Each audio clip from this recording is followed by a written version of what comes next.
정말 복된 주일입니다. 지난 한 주간 세상 속에 여러 모양으로 수고하고 또 애쓰신 우리 모든 성도님들을 주님의 이름으로 정말 축복하고 격려하고 싶습니다. 우리 이 자리에 계신 성도님들께 제가 질문을 하나 드리고 오늘 말씀을 좀 시작하려고 합니다. 만약 하나님께서 구원받은 우리에게 구원 이후에 인생에서 가장 중요한 것 딱 세 가지만 구할 수 있는 기회를 주신다면 우리는 무엇을 구하게 될까? 한번 각자 생각해 보면 좋겠습니다.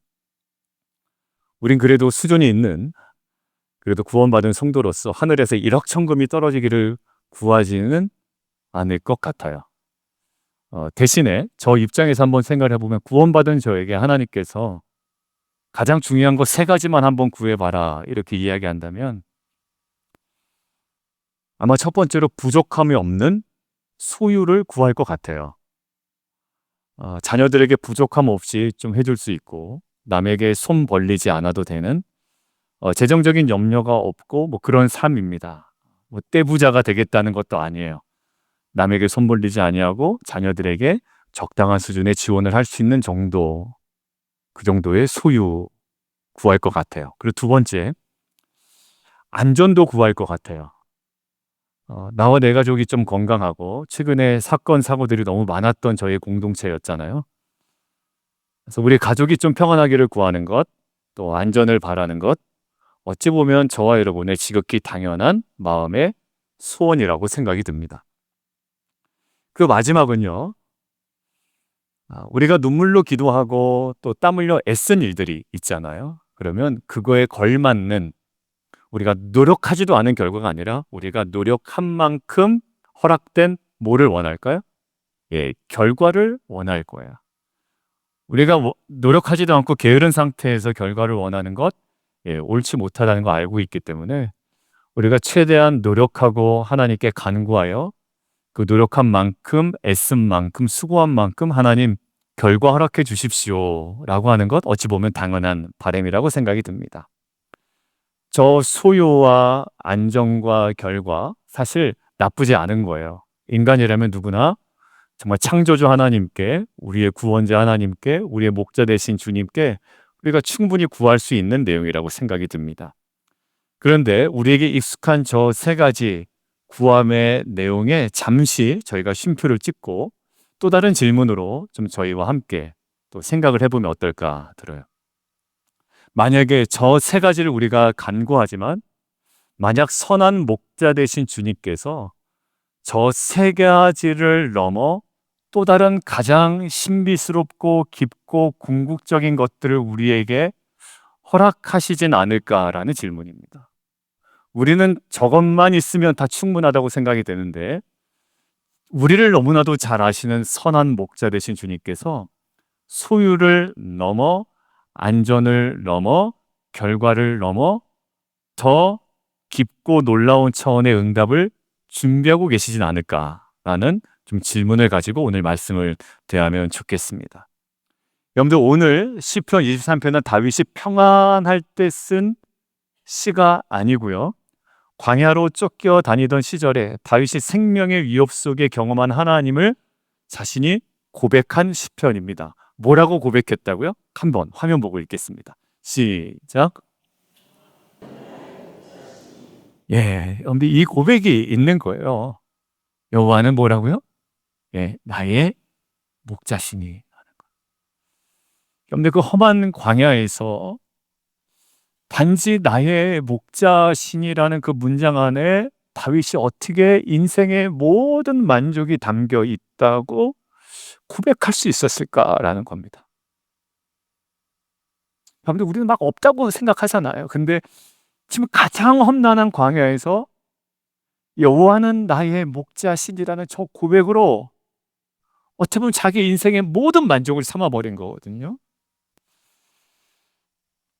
여러분들 이 자리에는 미래에 대한 두려움으로 계신 분도 있습니다. 일부 예배 때도 마찬가지였고요. 자신의 결정과 판단에 대해서 정말 너무 힘들어하는 지체들도 있습니다. 왜 그랬을까? 누구에게 말 못할 슬픔을 안고 오신 분들도 있습니다. 그리고 이 어려움이 지금 이 해결되는 문제가 끝나지 않을 것 같은 불안감에 지금 예배 드리는 분도 계세요. 네, 괜찮습니다. 목자 되신 주님께서 그 마음과 그 눈물을 지금 앞에 있는 조 목사는 모르지만 그 목자 되신 주님께서 그 마음을 다 알고 계신 줄 믿습니다. 비즈니스를 앞두고 계신 분도 있어요. 원래 10월에 예정되었는데 11월로 넘어가고 또 이것도 어떻게 될지 불안한 마음에 있습니다. 그러나 선한 목자 되신 하나님께서는 그 모든 것들을 이미 다 알고 계시고 선한 방향으로 지금도 친히 인도하고 계신 줄 믿습니다. 그렇다면 우리가 소유, 안전, 결과면 되겠다라고 했는 우리의 입장에서 이제 소유를 넘어 안전을 넘어 결과를 넘어 우리를 어디로 이끄시는지 가장 궁극적인 그 자리로 오늘 저와 여러분이 함께 선한 목자 되신 주님과 함께 떠나보면 좋겠습니다. 우리 첫 번째 함께 읽겠습니다. 읽을지가 시작.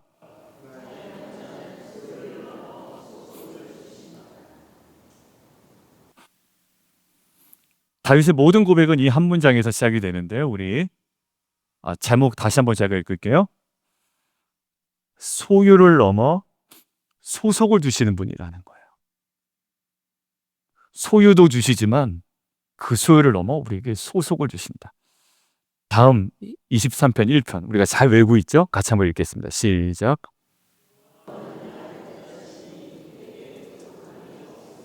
여러분들 저와 여러분에게는 너무나도 익숙한 구절이지만 그 익숙함을 싹 제거하고 다시 읽으면 다윗의 고백은 조금은 이상합니다.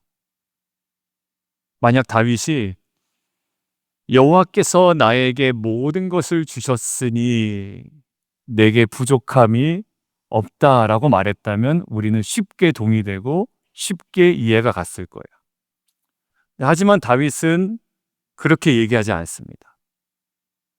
다윗은 자기가 가진 것에 대하여 말하기 전에 내가 누구의 것인지를 먼저 선포하고 있어요.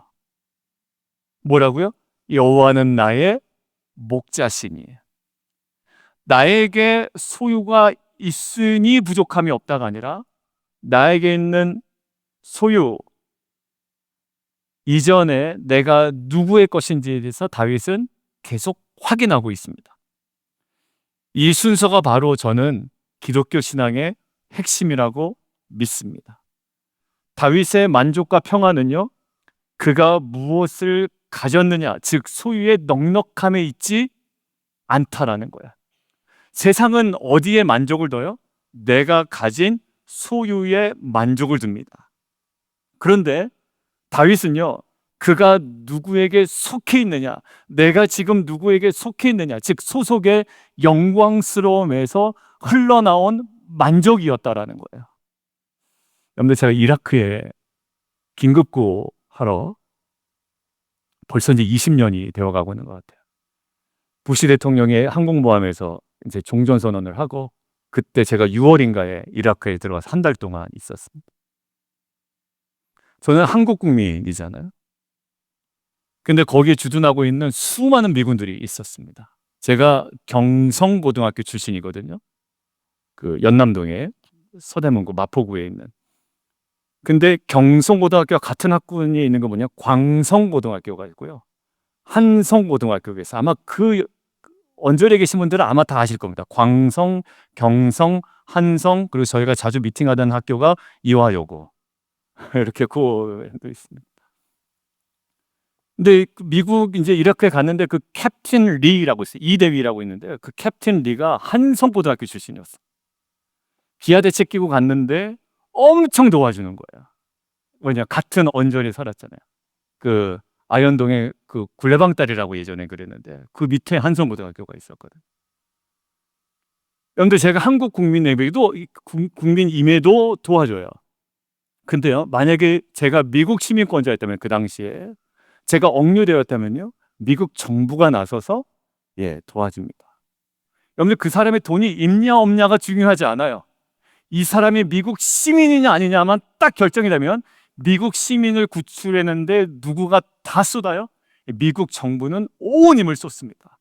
여러분들 뭐에 영광이 있는 거예요? 그에게 있는 소유가 아니라 소속이 가지고 있는 영광이라는 겁니다. 여러분들 다윗이 지금 무엇으로 만족하고 있냐면 그가 가지고 있는 소유가 아니라 내가 어디에 소속되어 있느냐라는 소속의 영광을 가지고 자신의 삶의 만족을 지금 선포하고 있는 줄 믿습니다. 여러분들 다윗도 그러는데 신약 성경에 바울도 그랬습니다. 한번 보실까요? 바울이요, 너무나도 세상이 부러울 만한 소유를 가졌던 사람이에요. 당대 최고 가문에서 태어났죠. 최고의 스승 가말리엘이라는 스승에서 공부했죠.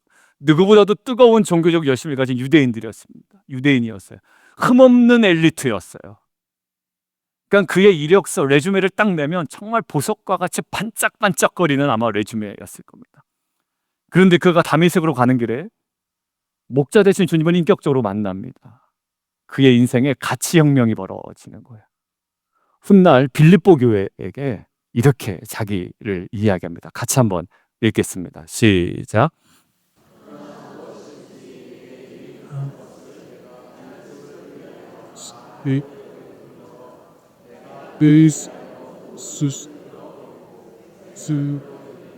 그리스도를 얻고 그 안에서 발견됩니다. 여러분들 자기가 갖고 있던 모든 소유와 스펙과 레주메에 기록된 것을 뭘로 여긴대요? 배설물로 여긴대요. 더러운 오물처럼 여긴다라는 거예요. 어떻게 이런 고백이 가능했을까? 그 가치가 떨어졌기 때문에? 아니요. 그 가치는 여전합니다. 바리새인, 유대인, 그리고 가말리엘의 문화생 중에 최고 제자. 여러분들 이 밸류는요 떨어지지가 않아요. 여러분들 서울대 그 졸업장은요 가치가 떨어지지 않습니다. 근데 갑자기 이것들을 어떻게 해요? 배설물처럼 여긴다라는 거예요. 도대체 어떠한 절대적 가치가 사도 바울을 사로잡았길래 어디 가서 견주어도 뒤지지 않을 만한 이 가치를 배설물처럼 여긴단 말이에요? 뭐예요? 그리스도께 속한 자로 발견되는 기쁨이에요. 그의 인생의 목적이 무엇을 더 가질까가 아니라 이제 어디로 갑니까? 어떻게 하면 주님 안에서 발견될까로 완전히 바뀌어버리는 거예요. 여러분들 이 사도 바울의 고백이 우리에게 무엇을 얘기하고 있습니까? 이민자로 살아가면서 우리는 우리의 가치를 증명하기 위해서 참 많은 애를 쓰면서 살아갑니다. 안정된 직장, 그리고 번듯한 집, 또 자녀의 나름대로의 성공, 이런 소유의 목록들이 그 자신의 존재 가치인 것처럼 느껴질 때가 많습니다. 그런데 그것이 조금이라도 우리 가운데 흔들려 버리면 내 인생 전체가 뿌리 밑둥으로부터 흔들린 것 같은 두려움에 또 우리의 초조함에 휩쓸려 있기도 합니다. 여러분들 새로운 길 앞에 또 막상 새로운 길은 열리지만 지금 캄캄한 현실 앞에 계신 분들도 있고요. 오랜 시간 낫지 않는 질병, 우리 진희자매님 위해서 기도하지만 의사가 딱 설정해 놓은 그 한계가 있습니다. 이 정도까지만 가능할 것 같다라는 거예요. 근데 그러한 진단과 지금 오랫동안 치유되지 않은 그 몸 앞에 그 모든 것들이 전부인 것처럼 느껴지는 상황일 수도 있습니다. 자녀가 내 뜻대로 되지 않아서 속상하고 다른 사람과 비교해 보니까 마음이 무너질 때도 있습니다. 그런데 오늘 목자 되신 주님이 우리에게 이야기합니다. 소유가 네가 가진 것이, 네가 누리고 있는 것이 너를 증명하는 것이 아니라 저와 여러분이 그 목자 되신 주님께 속해 있다는 그 사실 하나가 저와 여러분의 가치와 삶의 모든 것들을 증명하는 전부가 된 줄 믿습니다. 이 시간 우리의 손을 보세요. 여러분들 무엇을 움켜쥐고 있나요? 잡을 수 없어요. 그러나 그 모든 우리의 손을 좀 펴서 하늘 하나님 아버지께, 목자 되신 주님께 저희가 좀 편안히 내려놓으면 좋겠습니다. 주님, 제 인생의 만족은 제가 가진 것에 있지 아니하고 주님께 속해 있음을 믿습니다. 세상의 유한한 소유를 넘어 하늘의 영원한 속을 주시니 감사합니다. 뭐라고요? 세상의 유한한 소유를 넘어 하늘의 영원한 소속을 주시니 감사합니다. 이제는 주님의 양으로 만족하며 살겠습니다. 이 고백이 우리 인생의 모든 불안을 잠재우는 능력의 고백되기를 주님의 이름으로 축원드립니다. 자, 두 번째, 어디에 소속되어 있는지 고백하는 것이 우리의 믿음의 첫걸음이라면 이제 그분의 소속이 된 양된 우리를 어디로 이끌고 가실까라는 겁니다. 안전이 아닌 어딜까요? 안전을 넘어 어딜까요? 같이 한번 읽겠습니다. 시작. 2절 함께 읽겠습니다. 2절이요. 시작.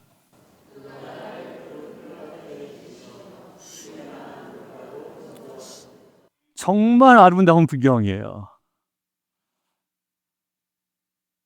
이번에 권사 가을 단풍 나들이 가면 푸른 풀밭에 한번 권사님들과 누워서 시 한 편이라도 지어봤으면 좋겠어요. 그리고 쉴만한 물가에 앉아서 권사님들 연애 얘기도 한번 들어보면 좋겠어요. 어떻게 만나시게 됐는지, 누가 편지를 먼저 줬는지. 권사님들 연애 편지 하나씩 들고 오라고 해야 될까 봐요. 저도 들고 올게요. 집에 연애 편지 많이 있어요, 저도. 너무 아름다운 풍경이잖아요. 맞아요. 선한 목자께서는 우리의 필요를 아시고 쉼과 공급과 궁극적인 안전을 베풀어 주세요. 그런데 그것이 신앙의 종착지는 아닌 것 같아요. 왜 그러냐면 저기서 3절로 이어지는데 조금은 다른 그림이 있습니다. 3절 함께 보시죠. 시작.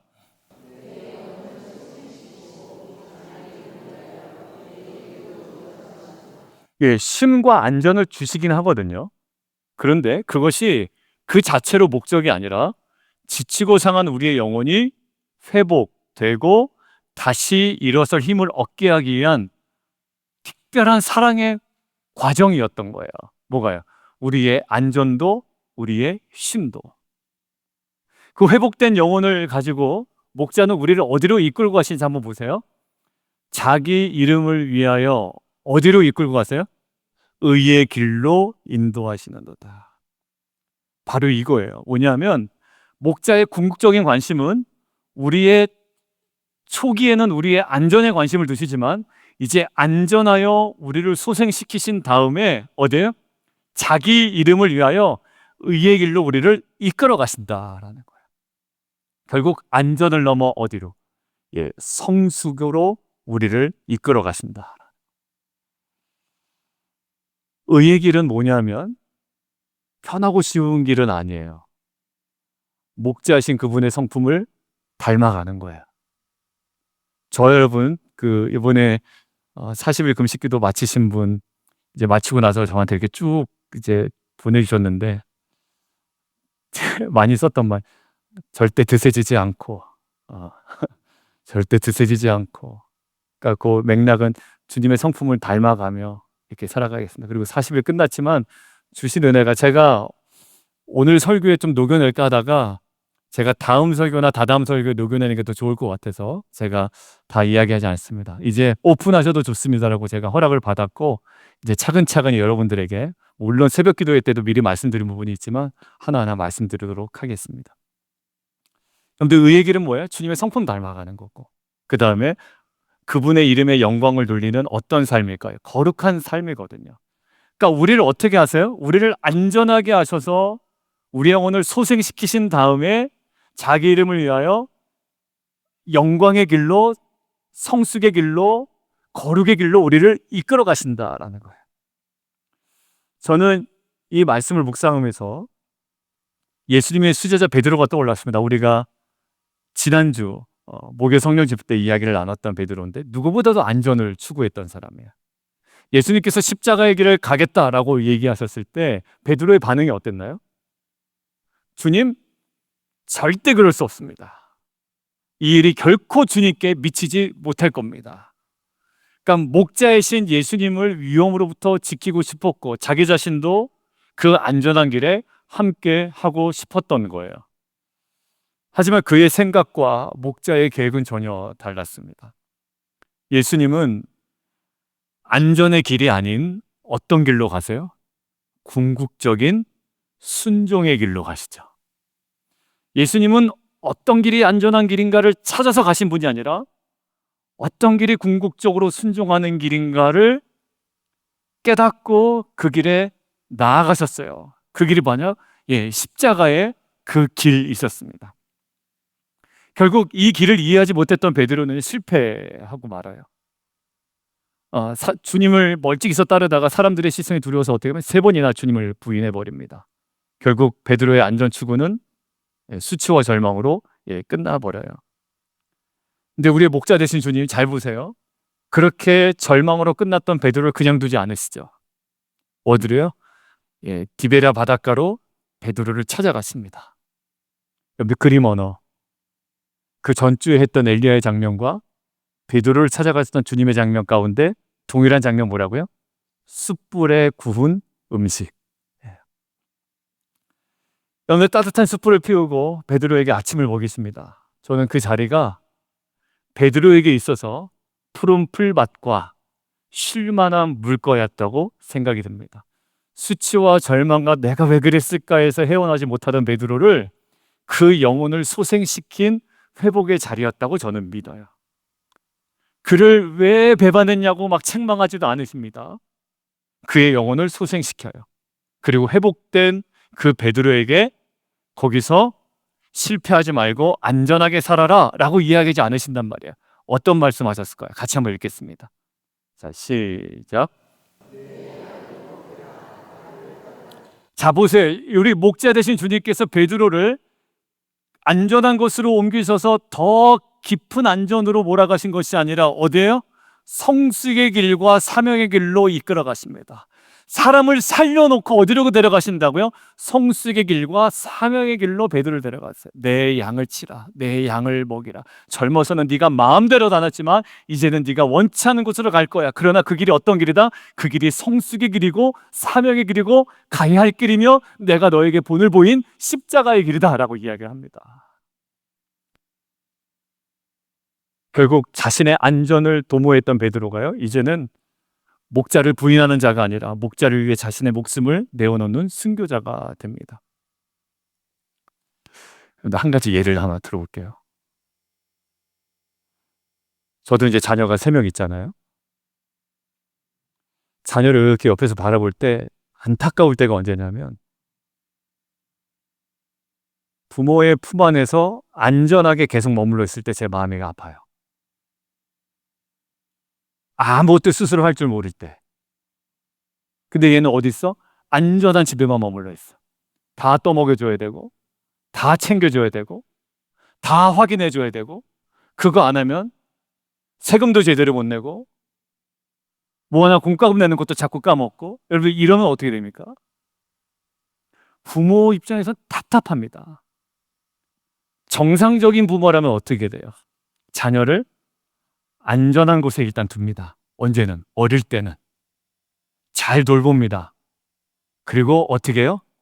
그를 안전한 곳에 머물게 하지 안 하고 이제 어떻게 해요? 성숙의 길로 나아가게 합니다. 부모 없어도 자립할 수 있도록, 그리고 부모 없어도 합리적인 결정할 수 있도록, 부모 없어도 기도의 자리에 나올 수 있도록, 부모 없어도 하나님 자기가 무릎 꿇고 찾을 수 있도록. 여러분들, 정상적인 부모라도 자녀를 어디에 둬요? 안전을 넘어 성숙의 자리로 이끄는 것이 부모의 사명이라고 여기는 부모들은 다 동의할 겁니다. 하물며 선한 목자 되신 주님이 우리를 단지 안전한 곳에만 머물게 하실까요? 저는 결코 그렇지 않다고 생각이 됩니다. 저 여러분을 어려움 가운데 안전한 곳으로 옮기셨다면, 그리고 저와 여러분들 숨쉬게 만드셨다면 이제는 안전한 곳을 넘어 성숙의 길로 우리를 이끄시는 선한 목자 되신 주님을 찬양합니다. 여러분들, 그래서 지금 내가 왜 여기 있냐고 불평할 문제가 아니라 나를 더 깊은 성숙의 자리와 거룩의 자리를 이끄는 선한 목자 되신 주님의 그 일하심에 우리가 찬양하는, 경배하는, 그를 인하여 예배하는 저 여러분 되기를 주님의 이름으로 축원드립니다.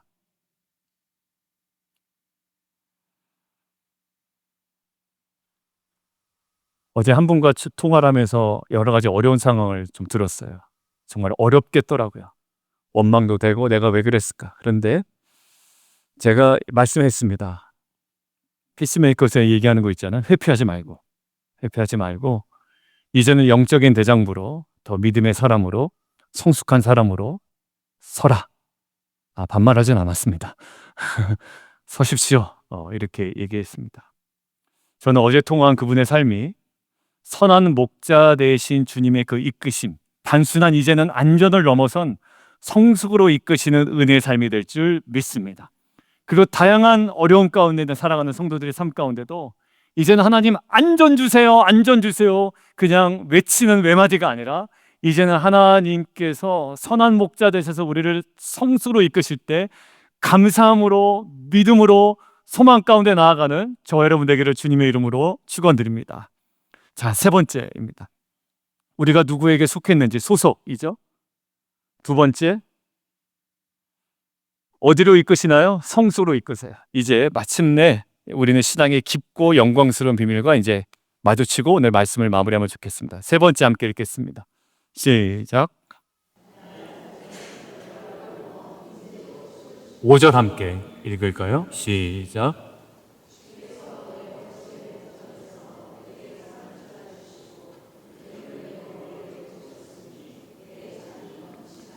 사랑하는 성도, 이 말씀을요, 저와 여러분의 온 마음으로 꽉 붙들기를 원합니다. 그런데 이거는 우리가 너무 익숙한 시편 23편이기 때문에 그렇지 이 장면 사실 쉽게 이해 안 되는 장면이에요.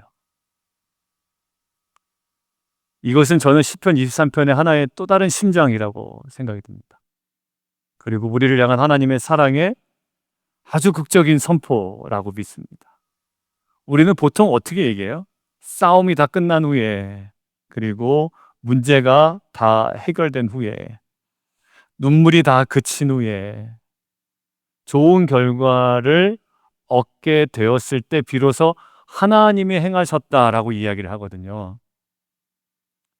좋은 결과를 얻고 난 이후에 하나님이 행하셨다라고 합니다. 그것도 안 하는 분도 있지만 좋은 결과 얻고 난 이후에 하나님께서 행하셨다라고 이야기합니다. 그런데 사실 우리의 목자는 그렇게 일하시지 않는다라는 거예요.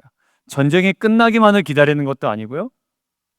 아직 질병과 상실과 또 고통과 또 상실과 어둠과 특별히 오랫동안 치유되지 않는 역사적 육체적인 어려움 가운데서도 해결되지 않았지만 오늘 말씀을 근거로 보면 해결되지 않은 그 한복판에서 목자 되신 주님이 뭘 하신다고요? 한복판에서 우리를 위해 상을 이렇게 차려 놓으신다는 거예요. 여러분들, 상을 차리신다라는 성경의 이 표현이 고대 근동에서 어떤 이미지가 있냐면 너는 내 사람이다라는 거예요. 같이 상을 마주한다는 거예요. 너는 내 사람이고 내가 너를 책임지고 내가 너와 연합한다라는 거. 아무나 밥을 안 먹습니다. 여러분, 유대인들이 그래서 창녀와 세리들과 같이 밥 먹는 주님 엄청 싫어했죠. 밥을 감히 어떻게 누구랑 먹어요? 그러니까 상을 베푸셨다는 것은 내 사람이고 너를 책임지고 너와 연합한다라는 거예요. 여러분들, 이 진리를 가장 극적으로 보여주는 게 저는 사무엘하 9장에 있는 무비보셋이라고 생각합니다. 무비보셋이 누구예요? 우리 성경 공부하신 분. 사울의 아들의 아들이잖아요. 그러니까 사울의 손자입니다. 무비보셋. 왕손이죠. 근데 할아버지, 아버지가 어떻게 돼요? 다 죽습니다. 유모품에 떨어져서 이 다리가 어떻게 되냐면 다리를 다쳐서 쩔룩거리게 되는 거예요. 할아버지 돌아가시고 아버지 돌아가시고 이제 왕권은 넘어갔습니다. 쩔룩쩔룩거리면서 이제 살아야 돼요. 이제 어떤 표가 붙냐면 왕가에서 왕의 가문의 원수 집안이라는 이제 표가 딱지가 딱 붙는 겁니다. 로드발이라는 척박한 땅에 이제 살 수밖에 없는 거예요. 근데 그러던 어느 날 다윗이 무비보셋을 부릅니다. 여러분들, 보통 시나리오는 어떤 분위기예요? 그 모든 잔당들을 없애하고자 하는 지금 현재 기득권을 가진 왕의 하나의 공격으로 받아들이지 않겠습니까? 그런데 그 자리로 초대하는데 어느 자리? 왕의 식탁으로 초대합니다.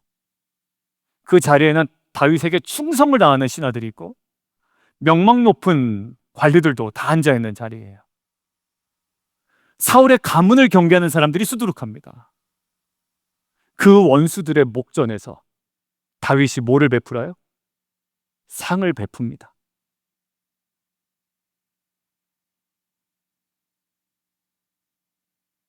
그 원수들의 목전에서 상을 베풉니다. 아직 뭔가 해결되지 않았어요.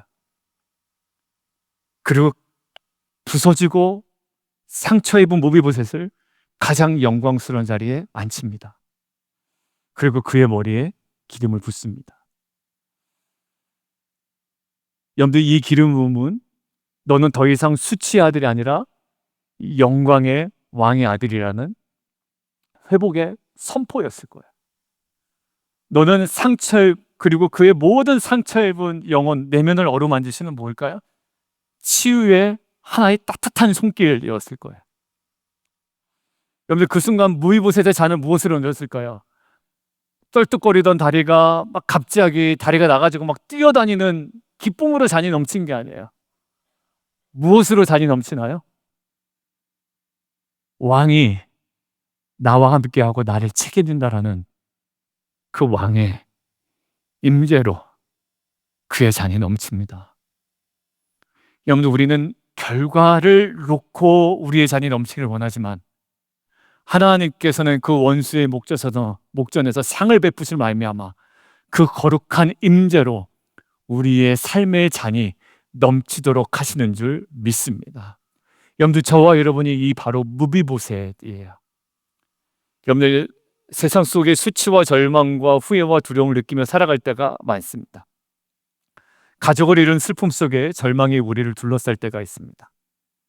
그리고 최근에 직장과 진로와 재정의 문제 앞에 잘못된 선택으로 나는 실패자다라는 무력감이 우리를 짓누를 때가 있습니다. 투자를 잘못했을 수도 있고 선택을 잘못했을 수도 있고 여러 가지 이유 때문에 마음 상해 계신 분들도 있을 거예요. 그러나 우리의 목자 되신 주님께서 아직 그 원수들의 목전에서 문제가 해결되지 않았지만 우리를 위해 그 목자께서는 지금 문제의 한복판에서 상을 차리고 계신 줄 믿습니다. 그리고 뭐라고 말씀하세요? 이렇게 말씀하신다. 같이 한번 읽겠습니다. 이 찬양 아세요? 사랑합니다 나의 예수. 이거 후렴 부분이에요. 같이 해요. 시작. 사랑한다 아들아 내가 사랑하노라 사랑한다 아들아 내게 축복도 하노라 내게 축복도 하노라 사랑한다 내 딸아 사랑한다 내 딸아 내가 너를 잘 아노라 내가 사랑한다 사랑한다 내 딸아 내게 축복도 하노라 내게 축복도 하노라. 제가 사랑의 교회 다닐 때 한국에 오카는 목사님 계실 때 오카는 목사님 계실 때인지 오정영 목사님 계실 때인지 모르겠어요. 저희 가족에 너무 어려운 일이 있었습니다. 저희 부부 관계도 안 좋았고, 근데 이제 막내인가 둘째를 이제 유아실에 맡겨놓고 둘이 예배 드리는데 그때 헌금송을 이 곡을 그 김성희 권사님인가 그 소프라노 분이 저를 부르는데요. 아직 아내한테도 다 털어놓지 못한데 마음에 어려움이 있는 거야. 꽁꽁 숨기고 있었던 것이 있었어. 근데 나중에는 알게 됐죠. 알게 됐고. 근데 그때 그랬냐고 물어보더라고요. 그때 그랬냐고. 그때였어. 아직 해결되지 않을 때였어요. 근데 저 찬양이 하나님이 저한테 막 얘기하시는 것 같더라고요. 예배 시간 제가 펑펑 울었다니까요. 그러니까 이상하죠? 요즘에 영성도 안 좋은 남편인데 그때 뭐 사역자도 아니었고 제 마음대로 그냥 그래도 나는 신앙이 좋은 사람이라고 정말 착각하며 살았던 짐쌤은 진짜 창피한 일인데 영성이 별로 안 좋은 저 남편이 왜 갑자기 이렇게 우나 아마 그랬을 거야. 근데 해결되지 않는 그 상황 가운데 저거를 말씀해 주시는 것. 이 시간 성령의 기름을 주님께서 우리 가운데 부어주신 줄 믿습니다.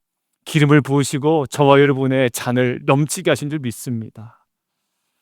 가정에 기도 제목이 있었는데 더 완악해지는 자녀의 모습이 있고 배우자의 모습이 있을 수 있어요.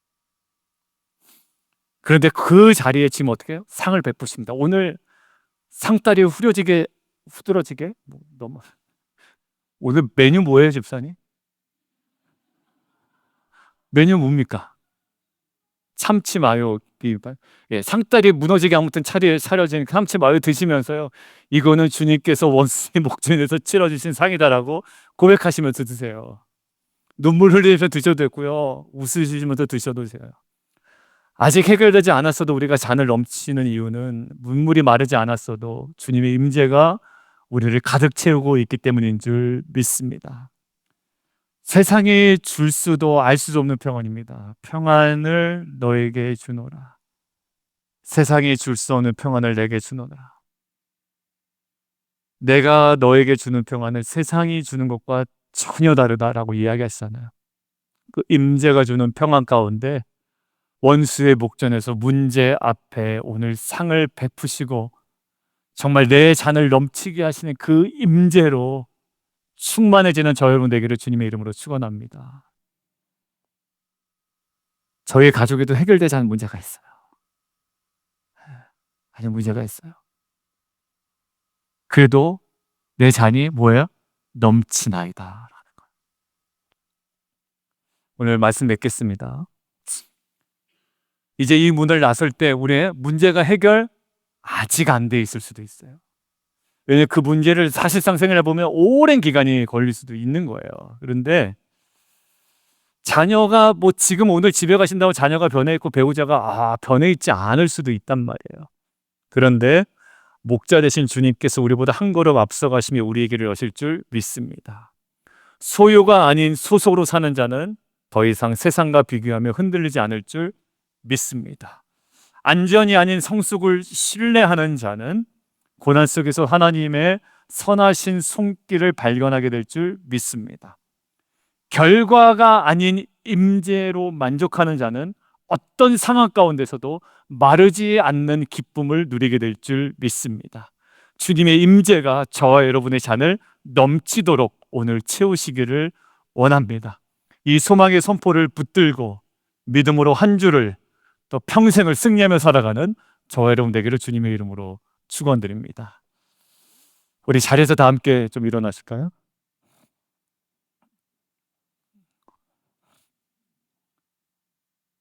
우리 함께 좀 찬양하기를 원하는데 지난주에 우리가 미리 보내드렸죠. 이 찬양 결단 찬양을 하겠습니다. 그래서 지난주에 한번 했고 지난주에 여러분들이 익숙하지 않았던 것 같아요. 그리고 이 찬양은 아마 4주 내내 해도 무방할 만한 찬양이다라고 생각이 들었어요. 그래서 10월 일단 오늘까지도 우리가 오늘 결단 찬양으로 나아갑니다. 여러분들 가사가 이렇게 돼 있죠. 날 살피시는 주 내 마음을 아시네. 가사 하나 띄워주실래요? 예, 날 살피시는 주 내 마음을 아십니다. 마음만 아실까요? 아니요, 상황도 아실 거라고 믿습니다. 우리의 상황이 어떠하든지 간에 또 결과가 어떠하든지 간에 목자 되신 주님은 바로 지금 우리의 마음을 아시고 살피고 계시는 줄 믿습니다. 그분은 우리의 모든 길을 아시는 우리의 삶의 주관자이십니다.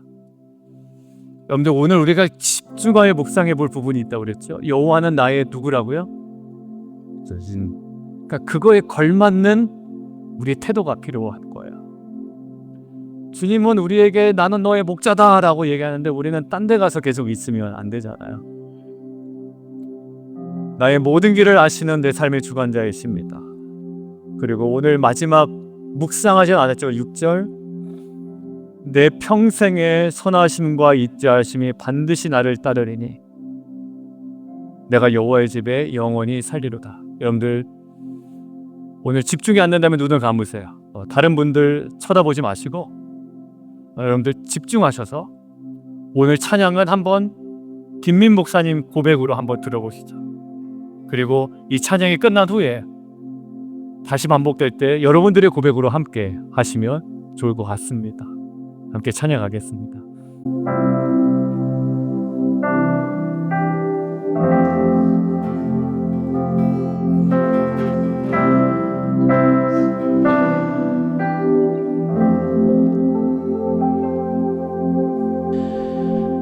날 살피시는 주, 내 맘을 아시네. 내가 주를 더욱 사랑하길 원하네. 내 삶의 주관자, 선한 길로 이끄소서. 주 발 앞에 나의 삶을 드리네. 주의 선하심, 그 인자하심, 내 평생에 늘 함께 하시리. 나의 갈 길 달려간 후에 주 얼굴 뵈리. 주 품에 우리 저희 여러분의 고백으로 갈까요? 날 살피시는, 날 살피시는 내 마음을 아시는, 내 마음을 아시는 내가 주를 더욱 사랑하기 원하네. 내 삶의 주가 아는 주님 선한 길로 이끄소서. 주 발 앞에 나의 삶을 드리네. 주의 선하심,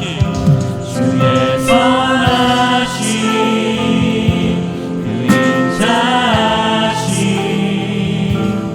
내 평생에 늘 함께 하시리.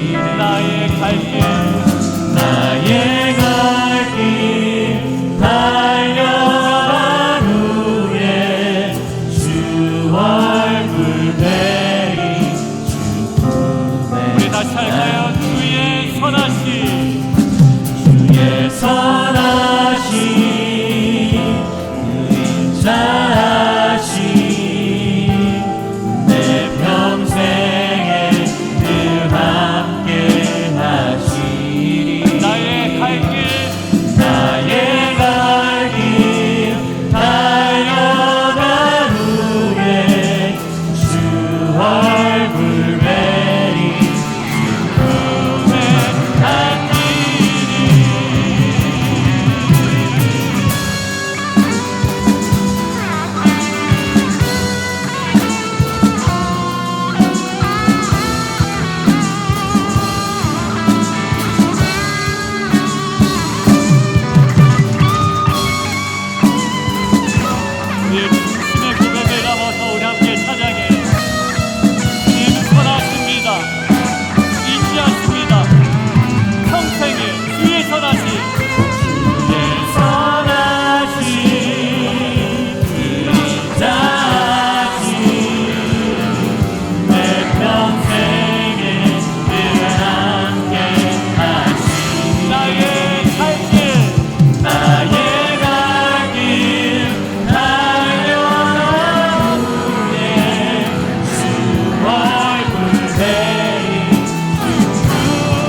시간 우리 서신 채로 함께 기도했으면 좋겠는데요. 우리 이러한 찬양을 받으신 선한 목자 되신 주님께서 우리 한 사람 한 사람의 마음을 깊이 살피고 계시는 줄 믿습니다.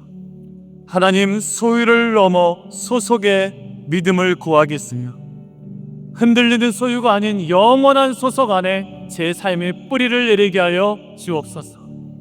그리고 그 믿음 위에 안전을 넘어 성숙의 은혜를 구하며 살아가게 하여 주시고 주의 이름을 위하여 의의 길 주의 영광을 드러내는 삶이 되게 하여 주옵소서. 마지막으로 이 모든 것들을 뛰어넘어 아직 결과가 주어지지 않을지라도 문제의 한복판에 원수의 목전에서 우리를 위하여 상을 베풀고 계시는 주님의 임재로 우리의 잔이 넘치나이다. 하나님, 우리의 고백으로 나아가는 시간 되게 도와 주시옵소서. 하나님, 자녀의 학교 적응 문제로 진로 문제로 하나님 모두 하나님 고민하며 기도하는 우리 성도들 가운데 하나님 주님을 더욱더 신뢰하게 도와주시고 자녀들은 하나님의 살아계심을 경험하는 동료 되게 도와주시고 이제 직장과 비즈니스 문제 앞에 두려웠던 우리 성도들에게 하나님 문이 되어주시고 길이 되어주시고 광야의 시간을 통해 주님만 의지하는 법을 되게 도와주시고 주님의 이름을 빛내는 성숙한 믿음의 용사로 세워주시옵소서. 우리 주님 이름 세워머리와 함께 기도합니다. 주여 주여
우리 함께 우리를 세상으로 파송하며 공동체 기도문 낭독하고 축도로 예배 마치도록 하겠습니다. 기도하겠습니다. 살아계신 주님, 우리의 만족은 세상의 소유를 넘어 주님께 소속됨에 있음을 믿습니다. 세상 속에서 비교하며 무너지지 않고 주님의 양으로 굳건히 세움받는 인생 되게 하옵소서. 우리의 삶의 안전을 넘어 고난 속에서도 우리를 빚어가시는 성숙의 은혜를 신뢰합니다. 모든 과정을 선으로 바꾸시는 목자의 손을 붙들고 믿음으로 의의 길을 걸어가게 하옵소서. 그리하여 눈에 보이는 결과가 아닌 어떤 상황 속에서도 우리의 잔을 넘치게 하시는 주님의 임재를 누리며 기쁨으로 살아가게 하옵소서. 우리의 목자 되신 주님, 이 믿음의 고백을 가지고 이제 세상으로 나아갑니다. 주님의 임재가 우리의 힘이 되게 하셔서 상처 있고 길 잃은 세상을 향하여 살아계신 목자를 증거하는 빛과 소금으로 살게 하여 주옵소서. 우리 주 예수 그리스도의 이름으로 기도합니다. 아멘.